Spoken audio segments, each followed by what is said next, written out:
शहरातलं अतिशय लोकप्रिय ठिकाण म्हणजे हा मासुंदा तलाव आहे आणि मोठ्या प्रमाणामध्ये ठाणेकर नागरिक असतील किंवा पर्यटक या ठिकाणी फेरफटका मारायला येतात। जी स्मार्ट सिटी योजना राबवण्यात आली, स्मार्ट सिटीच्या माध्यमातून अनेक विकास कामं या ठाणे शहरामध्ये करण्यात आली।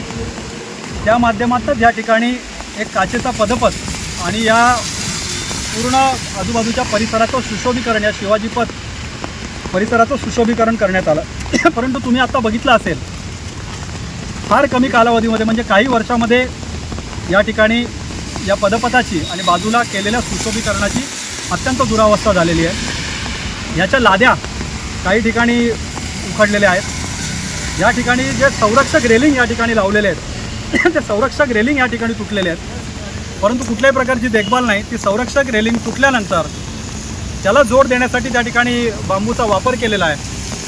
थोडंसं पुढे आल्यानंतर जी बैठक व्यवस्था केलेली आहे त्या बैठक व्यवस्थेवरती बसवलेल्या लाद्या असतील किंवा त्या बैठक व्यवस्थेवरती बसवलेलं मार्बल असेल ते त्या ठिकाणी पूर्णपणे तुटून गेलेलं आहे। सर्वात महत्त्वाची बाब म्हणजे ह्या पदपथाला बसवलेल्या काचा या अनेक ठिकाणी त्यांना क्रॅक गेलेल्या आहेत, त्या काचा त्या ठिकाणी वरती आलेल्या आहेत। दुसरी गोष्ट की या पदपथावरून सकाळच्या वेळेस ज्येष्ठ नागरिक असतील, लहान मुलं असतील, मोठ्या प्रमाणामध्ये या ठिकाणी बनवलेला पदपथ आहे त्याला कुठेतरी त्या ठिकाणी क्रॅक गेली असेल तर ते अत्यंत धोकादायक आहे। त्यामुळे आज आम्ही काँग्रेस पक्षाच्या शिष्टमंडळाच्या माध्यमातून या ठिकाणी पाहणी केली आणि या ठिकाणी ज्या ठिकाणी काचा तुटलेल्या आहेत त्या ठिकाणी रेलिंग आणि डेंजरसच्या पट्ट्या त्या ठिकाणी लावलेल्या की जेणेकरून त्या पट्टीवरनं कोणी त्या ठिकाणी जाऊ नये आणि एखादा अपघात घडू नये।